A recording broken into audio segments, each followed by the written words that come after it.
Shalom Bapak Ibu, para pejabat Gereja Bethel Indonesia yang Tuhan Yesus kasihi, terutama bagi yang berdomisili di DKI Jakarta. Bagaimana kabarnya? Doa kami Tuhan tetap memberkati saudara-saudara, tetap semangat dengan roh yang menyala-nyala oleh Tuhan. Nah, hari ini kembali kita bertemu di dalam program ngeteh atau ngobrol teologia. Nah, hari ini kita bersama-sama sudah hadir narasumber kita. Yang pertama adalah di sebelah kanan saya Bapak Pendeta Kiki Cahyadi. Shalom Pak Kiki. Shalom, shalom semua.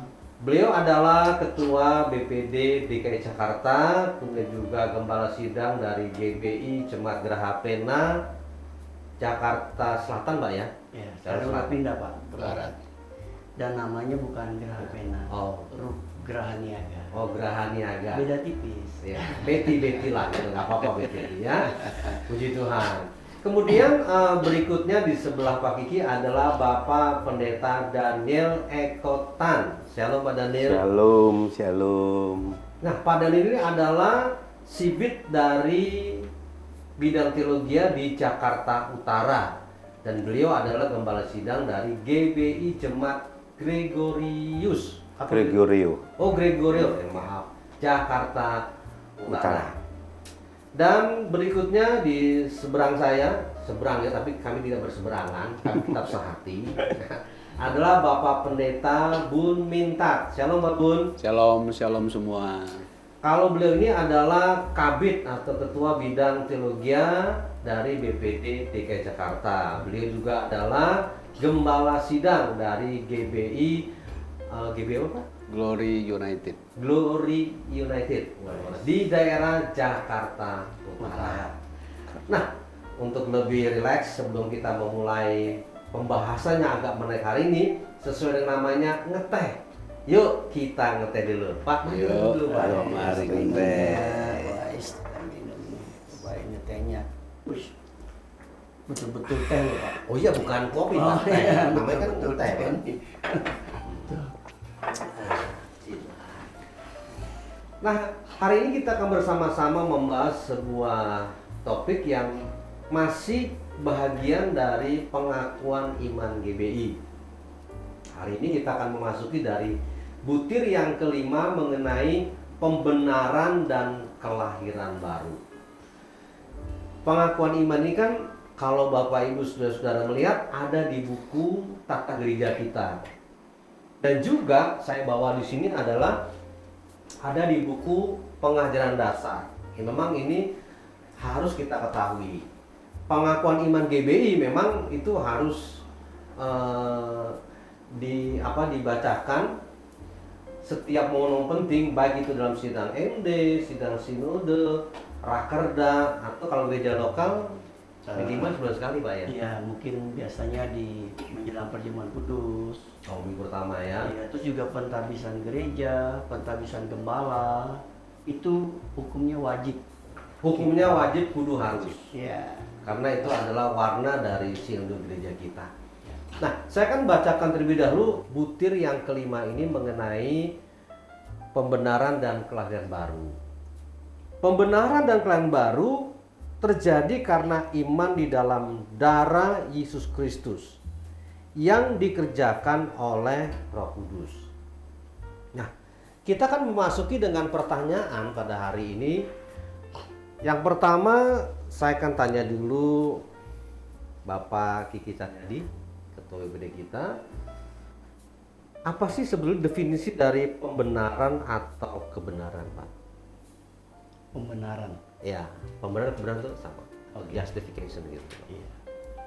Nah, definisi singkat yang saya pahami adalah bahwa pembenaran itu adalah kita orang-orang yang telah dibenarkan di hadapan Tuhan Yesus Kristus karena kita beriman kepada-Nya. Sehingga kita disebut jadi orang yang disebut orang benar, orang yang dibenarkan di hadapan Bapa kita di surga. Itu pemahaman singkat definisi dari pembenaran, Pak. Nah, Bapak Ibu sudah jelas bagaimana pemahaman definisi dari pembenaran. Nah, kemudian pertanyaan kedua saya ajukan kepada Bapak Pendeta Daniel Ekota. Bagaimanakah manusia itu sudah dibenarkan? Sebuah anugerah atau perbuatan manusia? Ya, jadi ini unik sekali ya. Bicara tentang pembenaran, pembenaran ini khusus ada di kekristenan saja, di mana di sini karya Tuhanlah yang melakukan. Jadi Tuhan yang melakukan karya ini untuk kebaikan kita. Jadi baik pembenaran maupun kelahiran baru itu dalam kekristenan dilakukan oleh Tuhan, dilakukan terutama oleh Yesus yang melakukannya. Gitu. Kalau boleh saya berarti perbuatan nggak diperhitungkan dong, Pak ya? Ya, jadi kalau pembenaran ini adalah satu kondisi di mana Tuhan ketika melihat saya, yang terjadi Tuhan juga melihat Yesus. Dan kemudian yang terjadi akhirnya saya dibenarkan karena Yesus bersama-sama dengan saya. Kesatuan saya dengan Yesus menimbulkan pembenaran itu. Yesus yang melakukannya buat saya. Gitu. Jadi Bapak Ibu saudara, pembenaran atau kebenaran itu sebenarnya sebuah anugerah dari Tuhan. Tetapi ketika anugerah itu kita terima, yang sebetulnya kita nggak layak, ya, maka setidaknya kemudian setelah itu ada perbuatan juga yang perlu kita lakukan, karena bagaimanapun karena anugerah Tuhan itulah yang memampukan kita untuk melakukan hal-hal yang sesuai dengan apa yang sudah Tuhan berikan. Boleh tanya nggak Om Petrus? Ya. Justru Boleh saya tanya yang ini mau nanya dulu ke Pak Budi bentar. Kalau host kan bisa nanya. Tapi bagus juga sebetulnya ya. Iya, gampang. Oke, nah ini ada juga pertanyaan yang menarik sebetulnya buat Pak Bun. Ini langsung kita TikToknya. Ini bukan jaka sembung, hanya jaka geledek Bapak Ibu ya. Nah, rupanya di dalam konteks pembenaran ini ada 3 dimensi yang kita harus ketahui. Ada definisi dimensi masa lalu yang akan datang dan dimensi yang sekarang. Nah, bagaimana Pak Bun untuk menjelaskan masalah ini? Pembenaran 3 dimensi, bro dengar tuh Om. Dimensi masa lalu, dimensi yang akan datang, dimensi yang sekarang. Kalau pembenaran secara Alkitab kan jelas kan, lawan kata benar kan bukan tidak benar. Lawan benar itu adalah dosa. Nah, ini bedanya. Kalau di dunia kan lawan benar adalah kan salah. Ini rupanya dosa. Oke, Pak. Dosa ya. Jadi pembenaran itu kan sebenarnya adalah di mana kondisi manusia itu sudah tidak mungkin bisa diterima Allah karena dia penuh dengan dosa, penuh dengan kesalahan, pelanggaran kan. Karena itu di situ dari segi perbuatan itu sudah nggak bisa nolong apapun. Sebenarnya perbuatannya tidak bisa punya efek apapun. Nah, karena itu sebelum manusia itu bisa sungguh-sungguh menyadari bahwa dia tidak bisa diselamatkan lewat perbuatannya, maka Allah harus memberikan hukum Taurat sebagai pendahulu dari anugerah itu, membuktikan bahwa manusia sudah tidak sanggup penuhi, gitu kan. Jadi kalau perbuatan paling yang Allah terima adalah melakukan perintahnya. Itu perbuatan yang Allah tuntut, bukan perbuatan baik semata-mata, perbuatan melakukan perintahnya, firman-Nya gitu. Nah, jadi konteks ini pembenaran itu kan tidak bisa diperoleh dengan perbuatan. Itu hanya semata-mata karena anugerah atau apa yang Allah lakukan. Nah, berkaitan dengan 3 dimensi tadi saya belum jelas itu, Om. Apa itu 3 dimensi? Justru di sini TikTok. Jadi kalau pembenaran, kalau buat saya pahami adalah status kita orang terhukum, kemudian dibenarkan, dijustifikasi atau dikaios itu kan istilah peradilan sebenarnya. Jadi secara hukum dinyatakan tidak bersalah karena ada penanggung salahnya atau penanggung dosanya gitu.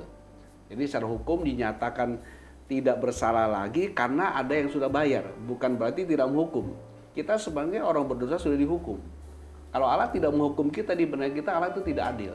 Allah sudah menghukum kita dalam penghukuman terhadap Kristus gitu. Diperhitungkan kepada kita. Jadi di sini pembenaran itu status, Om. Pembenaran, jadi kita diberikan sebuah status bahwa Allah menyatakan kita benar karena kita percaya pada Kristus, karena seluruh proses peradilan sudah kita ikuti, sudah kita lalui, dan Allah sudah menjatuhkan sanksi atas pelanggaran kita ke atas Kristus. Gitu. Sehingga kebenaran itu diperhitung kepada kita karena Kristus. Kalau kita bilang dia diserahkan karena pemberontakan kita, dia dibangkitkan untuk pembenaran kita. Itu satu sisi. Kalau dimensi yang kedua, kalau saya yang pahami ya Om ya, kalau manusia secara status dibenarkan oleh Allah karena Tuhan Yesus sudah menanggung hukuman kita, setelah itu dia kan nggak punya kebenaran. Manusia itu, ya kan? Dia dihukum, oke. Tapi kan masih hidup kita kan, harus hidup benar. Maka kedua itu Allah harus memberikan kebenarannya. Kebenarannya diberikan. Nah, karena itu saya teringat apa yang Tuhan Alkitab katakan kepada kita di 1 Korintus 1:30. Oleh Allah kamu ada dalam Kristus Yesus. Yang oleh Allah telah menjadikan Yesus itu hikmat kita. Kebenaran, kesucian, dan penebusan kita. Itu terjemahan yang teks yang tepat. Kalau Indonesia itu dibikin 2 kalimat. Ia membenarkan, ia menguruskan, ia menebus kita. Itu bukan, itu semua kata benda itu. Karena Allah tidak sekedar menyucikan, tapi dia memberikan kesucian. Allah tidak sekedar membenarkan, dia memberikan kebenarannya. Nah itu tahap yang kedua buat saya itu. Sesuatu yang penting ya. Kita tidak hanya secara peradilan, nyatakan lolos dari penghukuman, tapi juga secara isi kita punya isi kebenaran itu. Kristus adalah kebenaran kita. Boleh saya tambah, Pak? Boleh. Boleh nambah. Jadi kalau kita lihat di Roma 5 ayat 1 dikatakan, sebab itu kita yang dibenarkan karena iman, kita hidup dalam damai sejahtera dengan Allah oleh karena Tuhan kita Yesus Kristus. Jadi ini Roma 5 ayat 1 ini menggunakan kata kerja yang berarti sebuah transaksi sekali untuk selama-lamanya. Jadi berhubungan dengan 3 dimensi tadi. Dimensi masa lalu kita, sekarang, bahkan kesalahan-kesalahan kita di masa depan pun berhubungan dengan pembenaran itu. Tuhan melakukan pembenaran bahkan untuk kesalahan kita di masa depan. Gitu. Tapi ini pandangan boleh, tapi sih agak kalau dipelintri bisa jadi salah. Kenapa? Karena kalau kita pahami bahwa Allah sudah menanggung masa lalu, oke, kita bisa terima. Nah, sekarang masa ke depan itu kalau salah nggak jelas dan tepat bisa ke hypergrace. Hypergrace itu agak berbahaya. Jadi kita harus pahami. Mungkin tergantung penafsirannya kali. Jadi kalau kalau hypergrace kan, dia sudah bayar lunas. Udah lunas, kita sekarang nggak apa-apa dong. Tapi kalau Protestan nyicil. Nyicil dalam pengertian kita berdosa, kita minta ampun. Mengacu ke siapa? Korban yang 2000 tahun lalu kan? Gitu. Jadi yang satu nyicil, satu bayar lunas. Jadi pemahamannya ketika Allah membenarkan itu bukan kepada dosanya lagi, tapi diangkat kita ke dimensi yang lebih tinggi. Gitu. Ini memang butuh waktu untuk dijelaskan. Ini menarik juga Bapak Ibu Saudara ya. Terus yang menarik juga mungkin saya juga kembali ke Pak Bun nih. Apa sih sebetulnya pemahaman pembenaran sebagai kasih karunia? Ya, kasih karunia artinya kan sebuah kenapa disebut kasih karunia, anugerah, pemberian? Karena memang kita sudah tidak punya jalur, bukannya nggak layak. Kita mau usaha apapun sudah nggak bisa. Kita semua terhukum, siapa yang bisa menolong kita? Nggak ada, kecuali Allah bermurah hati menolong kita. Gitu. Ketika Allah menolong, dia sepenuhi keadilan. Ya kan? Karena kita berdosa kepada Allah, bukan kepada setan. Kan Allah menebus kita bukan dari setan. Menebus kita, Yesus menebus kita dari murka Allah. Dia menebus kita, dia menanggung, dia ditumbal. Jadi Allah bukan, sebenarnya tepatnya itu Yesus itu bukan penebus dosa, penebus manusia. Kalau kamu tebus dosa dapatnya apa? Dapat dosa. Nah, ini menebus menarik. itu istilah ya, Yesus itu bukan istilah. menebus dosa ya. Itu istilah. Yesus menebus manusia. Manusia dari ditebus murka ya. Allah, iya, manusia yang ditebus dari murka Allah. Tapi istilah sudah umum ya, sudah dipahami ya. Kadang-kadang kita udah terbiasa gitu ya. Menebus dosa. Pelepas dosa pilih tepat kalau perjalanan bahasa Salaman suka lagu tuh pelepas dosa. Dia melepaskan kita dari dosa, iya gitu. Tapi itu istilah sudah menjadi itu ya. Tepatnya penebus ya. Ya, penebus manusia. Penebus manusia. Ya, jadi kita mungkin terlalu sering menyebutkan penebus dosa, tapi yang benar itu sebenarnya penebus manusia. Manusia ditebus dosanya oleh Allah. Oke, ini sangat menarik. Nah, kalau begini, Pak Petrus, Pak Bun, dan Pak Daniel, tadi kan bicara tentang pembenaran. Pembenaran. Kita sudah dibenarkan oleh Kristus. Next, setelah kita dibenarkan, apakah ada bagian yang kita harus lakukan dalam rangka kita mempertahankan kebenaran atau pembenaran yang kita sudah dapat dari Kristus? Ya. Karena kalau tidak kan seolah-olah nanti jadi mengarah ke hyper Hyper grace. grace. Iya, betul. Berarti ada bagian kita yang kita harus terus menjaga apa yang Tuhan sudah lakukan buat hidup kita, di mana kita sudah dibenarkan. Ada bagian kita. Betul. Kalau saya yang harus kita lakukan. Ya, kalau saya mengingat seperti Roma bilang ya, Roma 1:16, Injil itu Injil adalah kuasa Allah menyelamatkan setiap orang yang percaya. Pertama-tama orang Yahudi, kemudian orang Yunani. Di dalamnya nyata kebenaran Allah. Yang bertolak dari iman memimpin kepada iman. Seperti yang tertulis, orang benar hidup oleh iman. Jadi bagian kita adalah setelah kita dibenarkan, kita harus terus kenakan kebenaran Kristus, kenakan firman itu. Ya. Jadi usaha kita apa? Usaha kita adalah hidup oleh firman. Jadi hidup dalam kebenaran. Iya, ya. hidup oleh iman itu, gunakan firman itu hidup. Bukan kita berjuang lagi dengan etika moral, berbuat baik supaya terima Allah, kembali Istilahnya lagi. bukan perbuatan ya. Iya, kembali lagi kita. Jadi beriman itu perbuatan sebenarnya. Sebuah tindakan, iman kan tindakan. Iya, Perbuatan action kan tindakan kan? Iya. Gitu. Cuma kalau ya Pak Kiki bilang itu benar deh. Jadi kalau kita salah pahami ya Pak, setelah status kita sebagai orang terdakwa di hadapan Allah, ya kan? Kemudian Tuhan Yesus menjadi penanggung hukuman kita, dia juga pembela kita, ketok palu dijatuhkan, sudah diputuskan kita sudah dihukum karena Yesus menanggung, sekarang kita bebas. Setelah bebas nggak punya kebenaran, ulangi lagi kan? Lalu Tuhan Yesus mati lagi kan? Nah, betapa pentingnya ada pembaharuan, pemberian kebenaran itu, gitu. Hidup oleh iman, hidup oleh firman Allah, hidup oleh apa yang Allah perbuat bagi kita, gitu. Jadi kita hidup di dalam kebenaran yang sesuai dengan firman Allah. Betul. Kira-kira betul, begitu ya. Betul. Jadi sudah terjawab tadi pertanyaan Pak Kiki, apa sih bagian kita gitu ya, hidup di dalam kebenaran. Ya, sesuai dengan firman Tuhan. Sesuai firman Tuhan, jelas. Kan sang kebenaran kan firman Tuhan. Ya. Terus kalau kita Baik. kaitkan dengan Yakobus gimana? Kan Kristen juga sudah bingung, saya lihat beberapa pengajar iman perbuatan. Kalau saya sederhana melihatnya, di Yakobus adalah iman yang bertindak, iman hidup, iman yang menghasilkan tindakan. Iya. Nggak stuck di situ ya. Iya. Jadi perbuatan kita itu tidak mungkin ada kalau tidak didahului oleh iman. Jadi iman yang sangat berpegang, sangat penting sekali di sini. Nah, ini cukup menarik. Sebelum kita akan lanjut, kita ngeteh dulu Pak, supaya agak plong radiator berjalan lagi Pak. Oke, mari Pak Sinan Pak. Ini rasa teh beneran ya. Coba aja Pak. Kalau saya mungkin bukan durian rasanya, ini teh Pak. Bener Pak ya, teh Pak ya? Betul Pak. Oke, nggak usah disebut mereknya Pak ya. Ya jangan Pak. Karena yang ngobrolnya lain Pak. Enggak, kita juga bukan. Iya, dapat sponsor-sponsor gitu Pak. Ya mungkin next time nggak apa-apa sih, nggak ada salahnya sebetulnya. Bagaimana Bapak ketua kita. Nah, berikutnya menjadi sebuah pertanyaan juga, tadi kan menarik yang dikatakan Pak Abu juga dari surat Yakobus ya. Nah, kalau kita lihat dari surat Yakobus pasal 2 ayat 21 sampai 22. Nah, di situ kita dapati ada 5 hasil dari pembenaran. Nah, mungkin saya tunjukkan ini sama Pak dari letter dulu. Ya. Silakan Pak. Sudah dibaca itu tadi ya, benar ya tadi itu. Iya, Roma jadi 5:1. Iya betul. Memang jadi pembenaran ini unik ya, dan karena pembenaran inilah maka kita bisa berdamai dengan Allah. Itu yang menurut saya paling penting ya, paling urgent. Kita bisa berdamai dengan Allah, terus kemudian kita juga jadi akhirnya punya akses lagi kepada Allah, akses masuk lagi kepada Allah, itu ya. Itu sih kalau menurut saya yang sebenarnya paling urgent ya, paling penting dari itu, ya. paling hakiki ya. Mungkin dari Pak Bun ada tambahan? Iya. Kalau saya lebih apa yang Pak Dena ngomong itu benar. Kalau kita mau akses kepada Allah, kalau kita nggak punya kebenaran Allah, yuk nggak bisa.